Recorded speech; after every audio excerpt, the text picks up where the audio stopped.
एक मैं कृष्ण जी की कथा कह देती हूँ। जैसे कि मथुरा जी में कृष्ण जी अवतार लेते हैं कंस को मारने के लिए। असली मकसद था कृष्ण को मारने के लिए।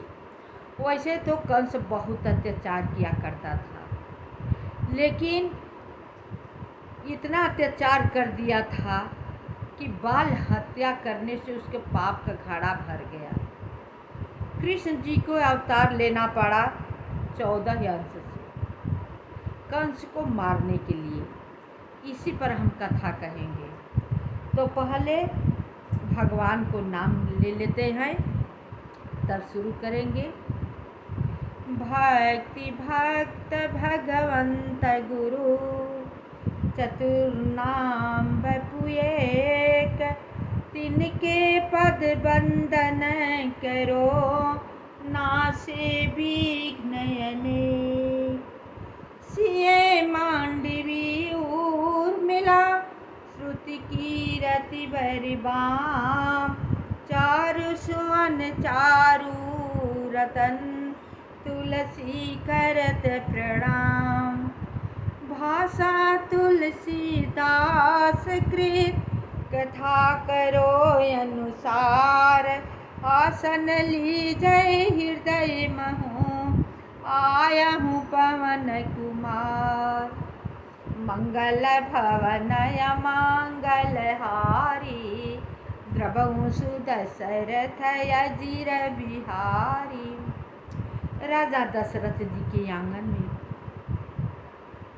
अमंगल को हरने वाले, सारा काम मंगलमय करने वाले विहार कर रहे हैं। 4 पुत्र 4 बहुएं हैं। आसान बहुएं नहीं हैं, देवी हैं, वो विहार कर रही हैं। हम अपने मनु से घबरा जाते हैं कि हम पे बहुत कष्ट आया है, लेकिन राजा दशरथ जी के आंगन में वैसे वैसे 4 पुत्र 4 बहुएं माता कौशल्या जी हैं। लेकिन जब राजा रामचंद्र जी का तिलक देने का समय आया तो कितना अमंगल हो गया, इतना अमंगल हो गया, इतना अमंगल हो गया कि जितना कहेंगे उतना कम है। तो कहने का मतलब ये है कि धरती पर जो जो मनुष्य रूप में आए हुए हैं उनके आगे अच्छा और बुरा समय दोनों आएगा। आगे आए या पाछे आए, मान कर आप सब चलिए, उसे आना ही आना है। एक दूसरे को देखकर न चाहते हुए संतोष करना पड़ता है। अगर एक पर होता ना तो धैर्य धरना मुश्किल हो जाता, लेकिन एक दूसरे को देख करके संतोष करना पड़ता है। जैसे कि मथुरा का राजा उग्रसेन जी थे। कृष्ण जी के कंस के माता जी पद्मावती नाम की थी, उनका नाम पद्मावती था। उग्रसेन जी बहुत सरल स्वभाव का, बहुत अच्छा से राजकाज चलाने वाले थे। अपने प्रजा का बहुत ध्यान दिया करते थे,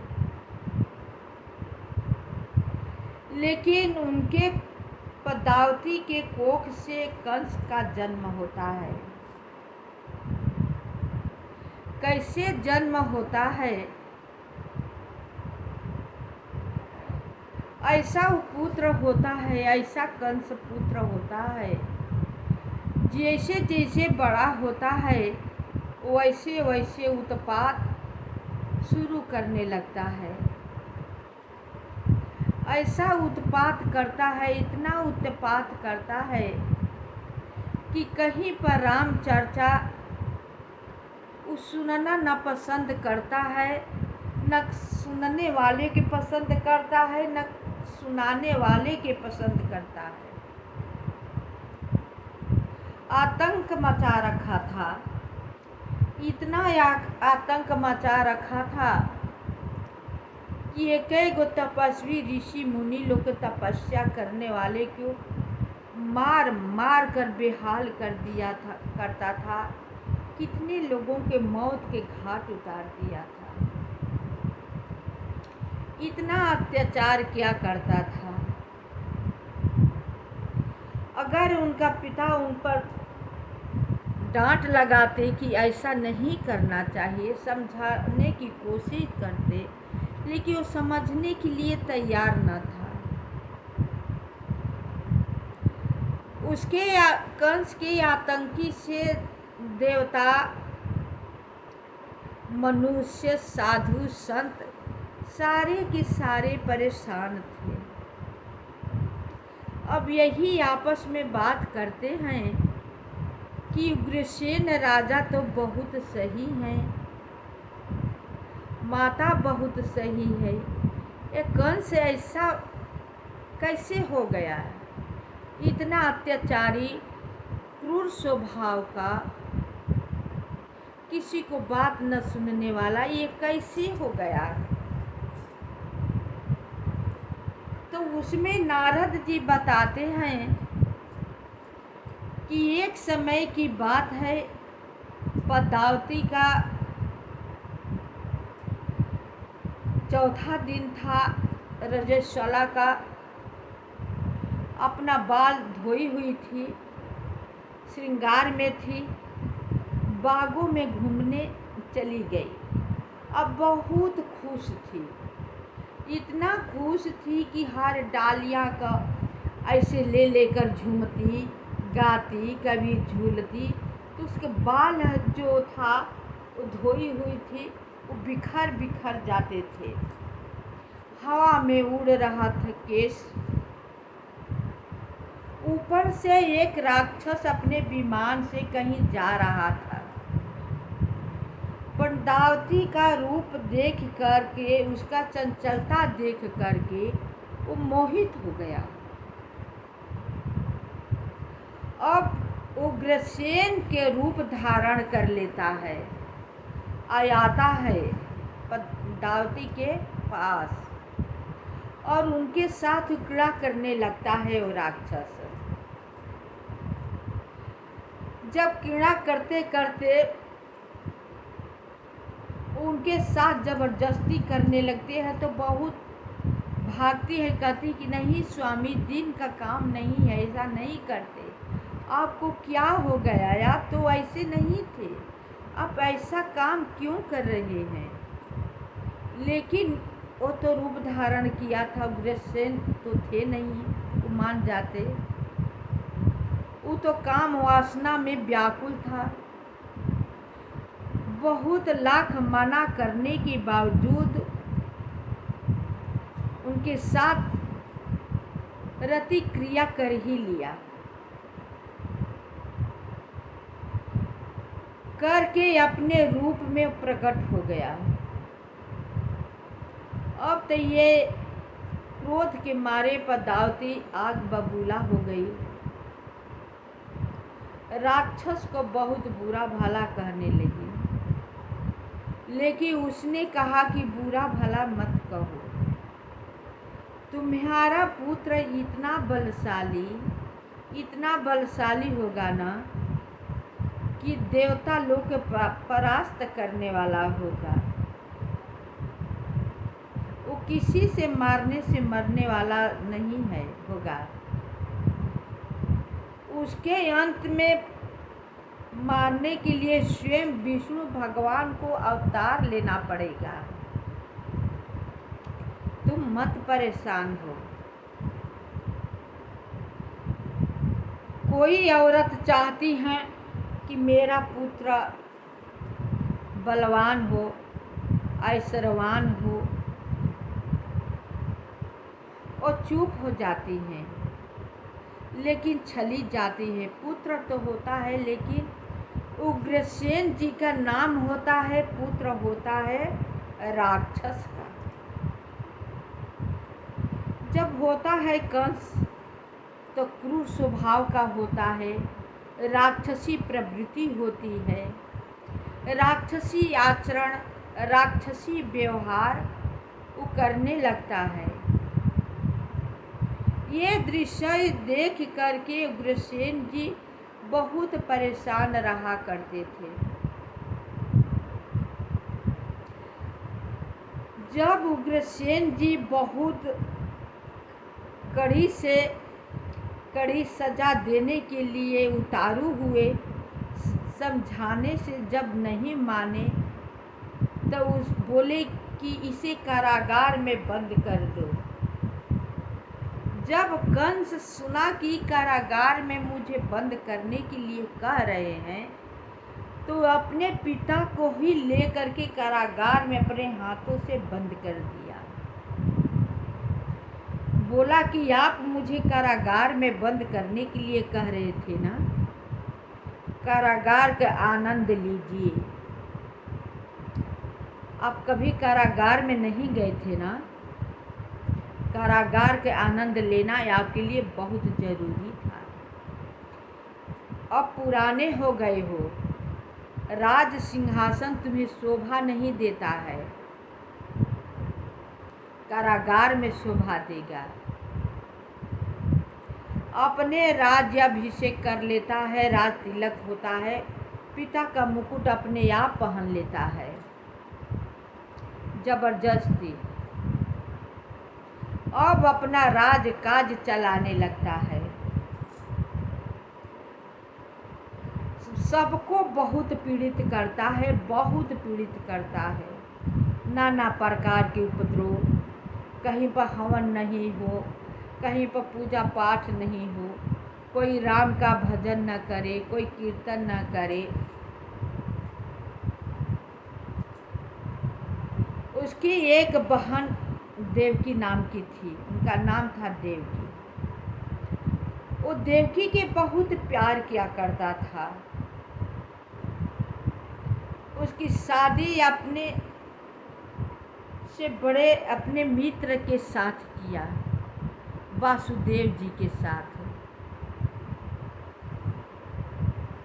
इतना प्यार करता था, बहुत धन दौलत दिए और अपने रथ पर बैठकर अपने सारथी बना, अपने आप बहन को छोड़ने के लिए ससुराल जा रहा था। तब तक से बीच में आकाशवाणी होती है, आए कंस, तुमने जिस बहन को इतना प्यार से ससुराल छोड़ने के लिए जा रहे हो, इसके 8वें पुत्र तुम्हें मारने के लिए अवतार लेगा। वो तुम्हारा असली दुश्मन होगा, उसी के हाथों से तुम मारे जाओगे। जब यह आकाशवाणी कंस सुनता है, आग बबूला हो जाता है। देवकी को मारने के लिए अपना तलवार निकाल लेता है कि अभी इसे जड़ से ही खत्म कर दूंगा, न जिंदा रहेगी, न इसका पुत्र होगा, न मुझे मारेगा।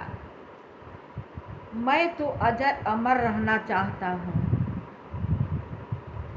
जब तलवार देवकी के ऊपर प्रहार करने को होता है,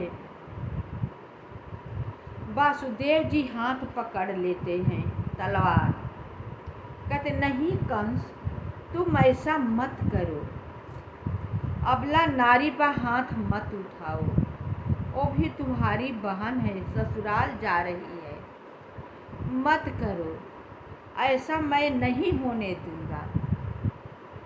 बोला कि मुझे विश्वास कैसे होगा, मैं ऐसे मानने वाला नहीं हूँ, अब इसे जिंदा नहीं छोड़ूंगा। वासुदेव जी को समझ में नहीं आ रहा था उस समय, इसे मैं कैसे विश्वास दिलाऊं, कैसे समझाऊं कि इसका पुत्र तुम्हें नहीं मारेगा। अंत में वासुदेव जी कहते हैं कि तुम्हें 8वां पुत्र से न इसकी दुश्मनी है। 8वां जे तुम्हें एक पुत्र से दुश्मनी है, इसका जे पुत्र होंगे ना, तुम्हारे सामने मैं लाकर उपस्थित कर दूंगा। तुम पुत्र को मार देना, स्वच्छंद राज करो, लेकिन देवकी के मत मारो। कंस को बात कुछ समझ में आई कि ये तो बात सही है, लेकिन ससुराल जाने नहीं दिया, मायके रहने नहीं दिया। देवकी के और वासुदेव जी को कंस में कारागार में डाल दिया। बोला कि नहीं, तुम लोग कारागार में रहो, कारागार ही में पुत्र पैदा होगा, हमें दे देना, मैं वध कर दिया करूँगा। जब वासुदेव का पहला पुत्र पैदा हुआ होता है, देवकी बहुत रोती है, लेकिन वासुदेव जबरदस्ती हाथों से ले करके कंस को ले जाकर दे देते हैं। लो कंस, इसे मार दो। पुत्र को देखकर कंस को दया आ जाती है। बोलता है कि नहीं, आप इसे ले जाइए, हमें तो 8वां पुत्र से न है दिक्कत। ये बेचारे मासूम बच्चे क्या करेंगे, इनको मैं मारकर पाप का बोझ लेना नहीं चाहता। जब यह बात कहकर लौटा देता है तो स्वर्ग में देवताओं लोग में खलबली मच गई। खलबली ये मच गई कि बाल हत्या जब तक से वो नहीं करेगा, तब तक से उसका पाप का घड़ा नहीं भरेगा। इसलिए उसे बाल हत्या करना बहुत जरूरी है। लौटा देना ठीक काम नहीं है। अब नारद जी कंस के दरबार में आते हैं,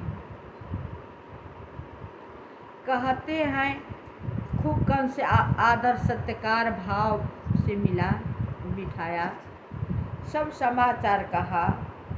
बोले नारद जी, क्यों कंस जी, तुम तो राजा हो, वासुदेव का कुछ पुत्र वगैरह हुआ?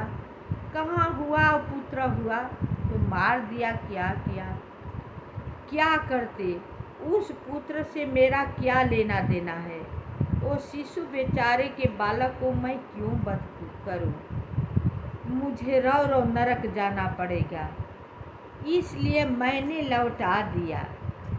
मुझे तो 8वां पुत्र से बैरी है, 8वें पुत्र से मतलब है, तो मैंने नहीं मारा, उसे लौटा दिया।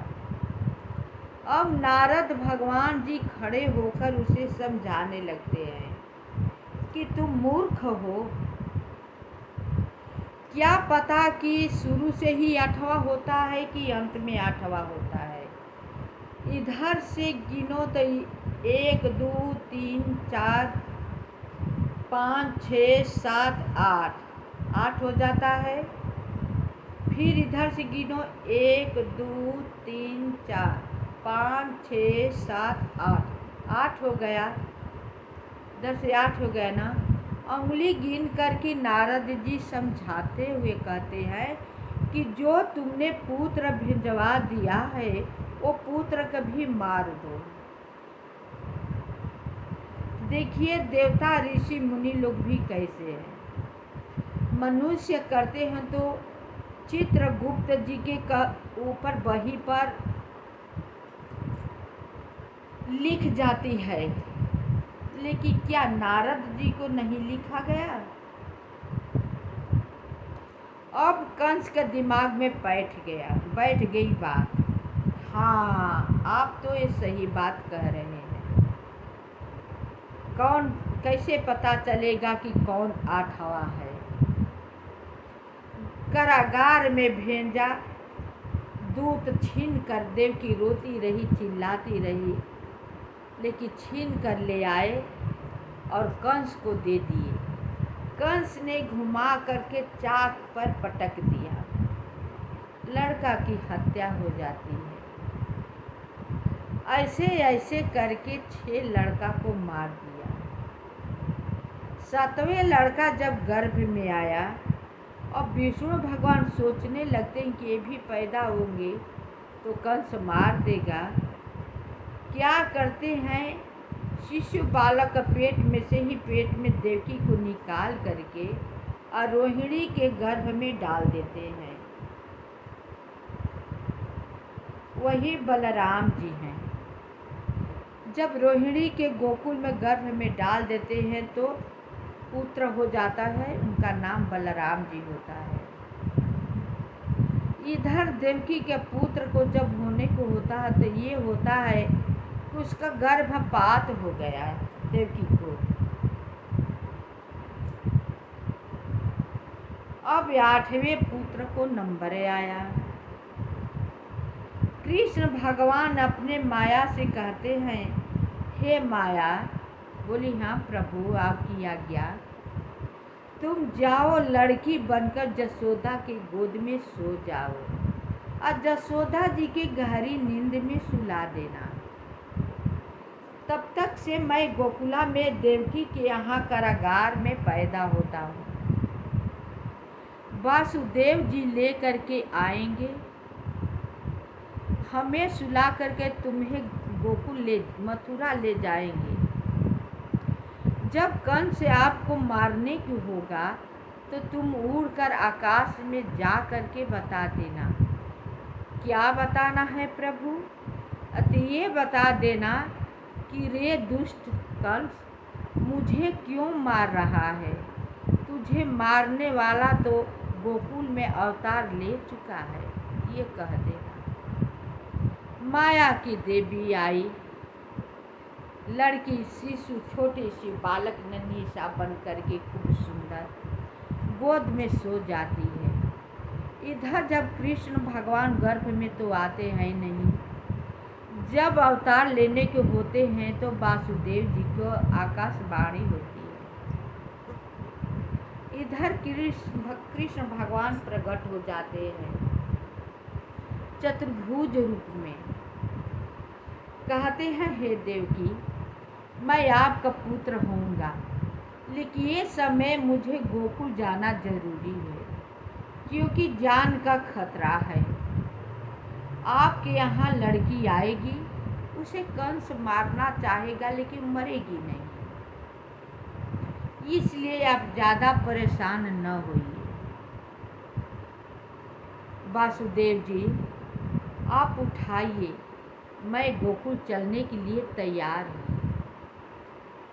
देवकी हाथ जोड़कर प्रार्थना करती हैं, हे प्रभु, तो आप बालक बन जाइए। कहती हैं, फिर हे प्रभु, इतना 7 गेट के फाटक के बाद मैं कारागार में बंद हूँ। सब में बहुत बड़े बड़े ताला लगा हुआ है। आप कैसे जाएंगे गोकुल में? कहीं उसकी चिंता मत करो, मुझ पर छोड़ दो। आकाश से एक सूप खूब जोर के आंधी आती है, बिजली तड़कती चमकती है, बारिश होने लगता है। तो उसी में एक सूप आता है, उसी सूप में ले करके वासुदेव जी उस अंधियारी रात में चल देते हैं मथुरा के लिए, गोकुला के लिए। मथुरा से जे ही ऐसे ले करके आगे बढ़ते हैं, उनका पैर लटका होता है। पैर से छूते ही ताले सब खुल जाते, गेट अपने आप खुलता जाता है, 7 फाटक खुल जाता है। उधर जाते हैं वासुदेव जी तो गंगा जी बहुत उफान पर होती है। तो वासुदेव जी परेशान होते हैं, लेकिन उन्हें जाना जरूरी होता है। जाते हैं तो गंगा जी इतना उफान पर होती हैं इसलिए कि इनका हम प्रभु का चरण धो लें। बस कृष्ण भगवान क्या करते हैं कि अपन चरण ही लटका देते हैं, उनका चरण धो करके छू करके अंतर ध्यान हो जाती है, एकदम रास्ता बन जाता है। वासुदेव जी लड़की को लेकर जाते हैं और जसोदा जी के कोख में सुला करके गोद में अब कृष्ण जी को ले करके चले आते हैं मथुरा में। किसी को गोकुला मथुरा में कानो कान पता नहीं चलता है बात। जब लड़की कंस जब सुबह होता है तो मांगता है कि दो, तो देखता है लड़की, संशय में होता है कि आकाशवाणी तो कभी झूठ होती है नहीं, आकाशवाणी में तो हुआ कि तुम्हारा 8वां पुत्र मारेगा, ये पुत्री कहाँ से आई? चलो हम पुत्री ही मार देते हैं। पुत्री के जेब ही उठा करके चाक पर घुमाया, पुत्री छिटक कर हाथ से आकाश में चली गई। अब बोली, अरे दुष्ट, तुम मुझे क्यों मार रहे हो? तुझे मारने के लिए गोकुल में अवतार ले चुका है। वही कन्या जाकर विंध्याचल में बैठ गई, वही विंध्यवासिनी हुई। कथा बहुत लंबा हो जाएगा, इसलिए हम कथा को यहीं पर विराम करते हैं। लाइक सब्सक्राइब आप सब अवश्य कीजिएगा, पूरा कथा अवश्य सुनिएगा। तो नमस्कार।